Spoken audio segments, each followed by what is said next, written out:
All right. ಸಚಿವಾಕಾಂಕ್ಷಿಗಳು ಪಾಪ ಈಗಲಿಂದಲೇ lobby, ಅವ್ರಿಗೂ ಒಂದು ಸ್ವಲ್ಪ ಕನ್ಫ್ಯೂಸ್ ಆಗೋಗಿದೆ.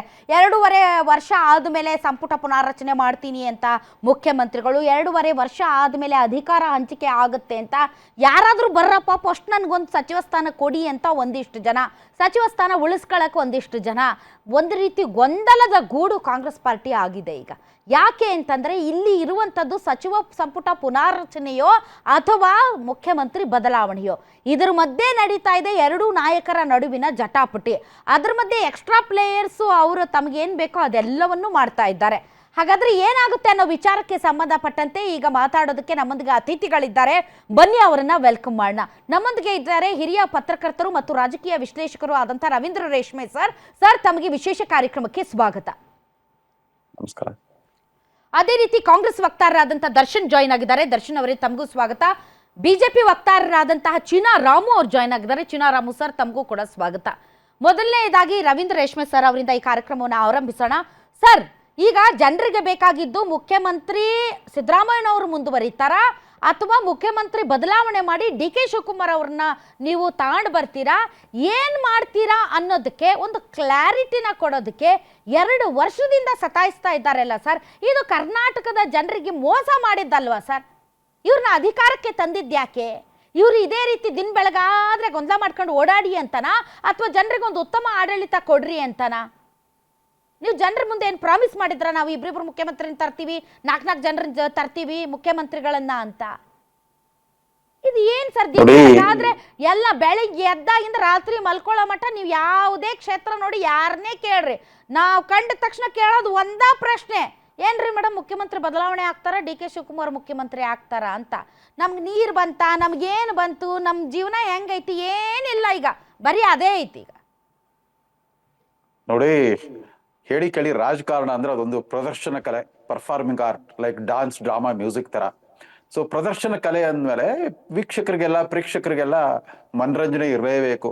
ಇಲ್ದಿರ ನಾವು ಸುದ್ದಿ ಮಾಧ್ಯಮಗಳು ಕೂಡ ನಮಗೂ ಏನು ಸರ್ಕೆ ಇರಲ್ಲ ಈ ರಾಜಕಾರಣ ಇಲ್ಲದೆ ಹೋಗಿದ್ರೆ. ಆಮೇಲೆ ನೀವು ಆರಂಭದಲ್ಲಿ ಒಂದು ಮಾತು ಹೇಳಿದ್ರಿ, ಕಾಂಗ್ರೆಸ್ ಹೈಕಮಾಂಡ್ ಯಾರು ಅನ್ನೋದೇ ಬಹಳ ಅಮೂರ್ತವಾಗಿದೆ ಅಂತ. ಹೌದು, ನಮಗೂ ಅನೇಕ ವರ್ಷಗಳಿಂದ, ನಾನು ಸುಮಾರು ಈಗ 43 ವರ್ಷ ಆಯ್ತು ಒಬ್ಬ ಹವ್ಯಾಸಿ ಪತ್ರಕರ್ತನಾಗಿ. 43 ವರ್ಷಗಳಿಂದ ಹೈಕಮಾಂಡ್ ಅಂದ್ರೆ ಅದೊಂದು ಅಮೂರ್ತ ಶಕ್ತಿ ಕೇಂದ್ರ. ನಿರ್ದಿಷ್ಟವಾಗಿ ಯಾರು ಅಂತ ಇವತ್ತಿಗೂ ಗೊತ್ತಾಗ್ತಾ ಇಲ್ಲ. ಅದರಲ್ಲಿರೋ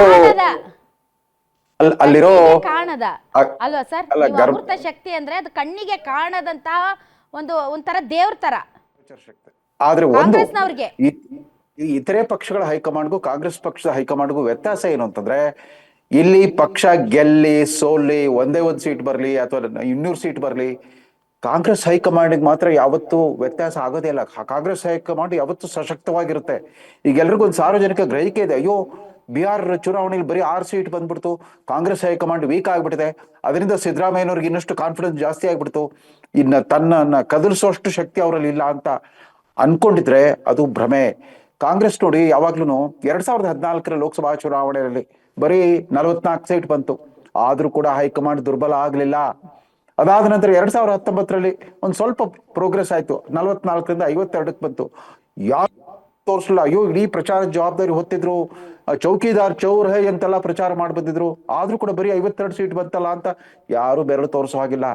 ಉತ್ತರ ಪ್ರದೇಶ ಅಸೆಂಬ್ಲಿ ಚುನಾವಣೆಯಲ್ಲಿ ಸ್ವತಃ ಆಗ್ತಾನೆ ಪ್ರಿಯಾಂಕಾ ವಾದ್ರಾ ಗಾಂಧಿ ಅವರು ರಾಜಕೀಯಕ್ಕೆ ಎಂಟ್ರಿ ಕೊಟ್ಬಿಟ್ಟು ಸ್ಟ್ರೇಟ್ ಅವೇ ಅವರು ಕಾಂಗ್ರೆಸ್ ವರ್ಕಿಂಗ್ ಕಮಿಟಿ ಮೆಂಬರ್ ಆದ್ರು, ಪ್ರಧಾನ ಕಾರ್ಯದರ್ಶಿ ಉತ್ತರ ಪ್ರದೇಶ ಉಸ್ತುವಾರಿ ಆಗ್ಬಿಟ್ಟು ತಾವೇ ಸಂಭಾವ್ಯ ಮುಖ್ಯಮಂತ್ರಿ ಅಭ್ಯರ್ಥಿ ಅನ್ನೋ ತರ ಪ್ರಚಾರ ನಡೆಸಿದ್ರು.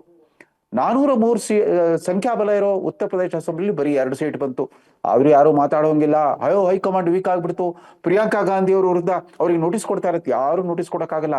ಈಗ ಇಡೀ ಬಿಹಾರ್ ಚುನಾವಣೆಯ ಪ್ರಚಾರದ ಸಾರಥ್ಯವನ್ನು ಯಾರು ವಹಿಸ್ಕೊಟ್ಟಿದ್ರು ಅಂತ ನಮ್ಗೆಲ್ಲ ಗೊತ್ತಿದೆ.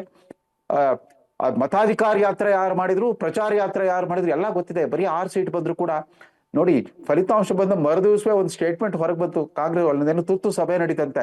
ಆ ಸಭೆಯಲ್ಲಿ ಒಮ್ಮತದ ತೀರ್ಮಾನ ಏನು ಅಂತಂದ್ರೆ, there is no need to fix responsibility, ಯಾರ ಮೇಲೂ ನಾವು ಜವಾಬ್ದಾರಿ ಹೊರಿಸ್ಬೇಕಾಗಿಲ್ಲ, ಈ ಸೋಲಿನ ಜವಾಬ್ದಾರಿಯನ್ನು ಯಾರಿಗೂ ಹೊರಿಸ್ಬೇಕಾಗಿಲ್ಲ ಅಂತ. ಯಾಕಂತಂದ್ರೆ ಕಾಂಗ್ರೆಸ್ನ ಆ ಅಂಗರಚನೆನ ಆ ತರ ಇದೆ. ಮೊದ್ಲಿಂದ ಕೂಡ ಇವನ್ ಅವರು 10 ವರ್ಷ UPA ಸರ್ಕಾರ ಇತ್ತಲ್ಲ, ಆಗ್ಲೂ ಯಾವ ತರದ ವ್ಯವಸ್ಥೆ ಇತ್ತು, ಪದವಿ ಪ್ರಧಾನಮಂತ್ರಿಗೆ ಪವರ್ ಸೋನಿಯಾ ಗಾಂಧಿಗೆ ಅಂತ.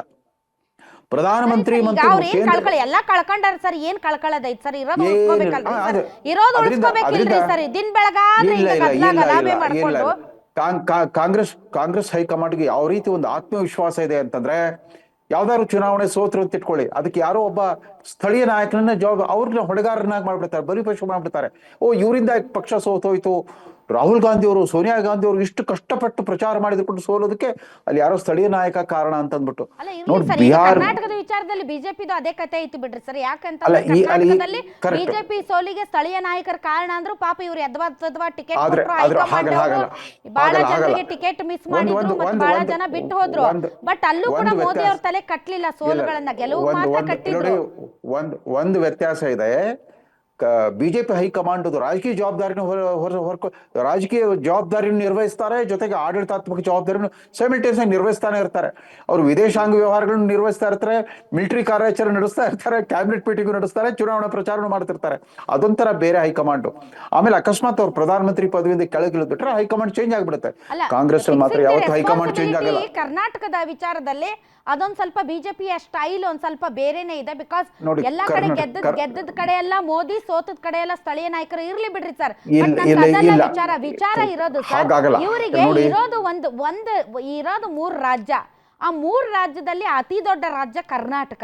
ಕರ್ನಾಟಕದಲ್ಲಿ ಜನರ ಮನಸ್ಸನ್ನ ಗೆಲ್ಲುವ ನಿಟ್ಟಿನಲ್ಲಿ ಇವರು ಇರಬೇಕೇ ಹೊರತು, ಅಲ್ರಿ ಸರ್, ಎಂತೆಂತ ಲೀಡರ್ಸ್ ನಮ್ಗೆ ಇವರೇ ಗ್ರೇಟ್ ಲೀಡರ್ಸ್ ಅಪ್ಪ. ಸಿದ್ದರಾಮಯ್ಯ ಮುಖ್ಯಮಂತ್ರಿ, ಡಿ ಕೆ ಶಿವಕುಮಾರ್ ಉಪಮುಖ್ಯಮಂತ್ರಿ, ಇಂಥವ್ರು ಹೋಗಿ ಬಾಗಿಲು ಕಾದ್ ವಾಪಸ್ ಬರ್ತಾರ. ಅವ್ರ ಕನಿಷ್ಠ ಮಾತಾಡ್ಸಲ್ಲ ಅಂತಂದ್ರೆ ಇದು ಎಂತದ್ದು ಸರ್? ಇದು ಎಂತ ಎಂತದ್ದು? ಹಂಗಂದ್ರೆ ಹೈಕಮಾಂಡ್ ಇವ್ರು ರೋ ಕಮಾಂಡ ಹೈಕಮಾಂಡ್ ನೋಡಿ, ಇವತ್ತು AICC ಅಧ್ಯಕ್ಷರು ಕೂಡ ಕರ್ನಾಟಕದ ಸರ್ವೋಚ್ಚ ದಲಿತ ನಾಯಕರೇ ಇದ್ರು ಕೂಡ ಹೈಕಮಾಂಡ್ ಅವರಲ್ಲ. ಅವ್ರು ಏನಾದ್ರು AICC ಅಧ್ಯಕ್ಷರು ಅಷ್ಟೇ. ಹಾಗಾಗಿ ಹೈಕಮಾಂಡ್ಗೆ ಎಲ್ಲರೂ ಇವತ್ತು ಡಿಜಿಟಲ್ ಯುಗದಲ್ಲಿ ದಿಲ್ಲಿಗೆ ಹೋಗಿ ಮಾತಾಡ್ಬೇಕಂತ ಏನಿದೆ? ಇಲ್ಲೇ ಕುತ್ಕೊಂಡು ವಿಡಿಯೋ ಕಾಲ್ ಹಾಕ್ಬಿಟ್ರೆ ಎಲ್ಲಾ ಸಂಭಾಷಣೆ ನಡೆಸ್ಬೋದು. ಎನ್ಕ್ರಿಪ್ಟೆಡ್ ಫೋನ್ ಕಾಲ್ ಮಾಡ್ಬಿಟ್ಟು ಮಾತಾಡ್ಕೋಬಹುದು, ಗುಟ್ಟಾಗಿ ರಹಸ್ಯವಾಗಿ. ಆದ್ರೂ ಕೂಡ ದಿಲ್ಲಿಗೆ ಹೋಗೋದು ಬರೋದು ಇದು ನಡೀತಾನೆ ಇರುತ್ತೆ, ಒಂಥರ ರಿಚುವಲ್ ತರ ನಡೀತಾನೆ ಇರುತ್ತೆ. ಆದ್ರೆ ಒಂದು ಕಾಂಗ್ರೆಸ್ ಹೈಕಮಾಂಡ್ ದುರ್ಬಲವಾಗಿದೆ, ಅದರಿಂದ ಕ್ರಾಂತಿ ಮಾಡ್ಲಾರು ಅಂತ ಅನ್ಕೋಬೇಡಿ.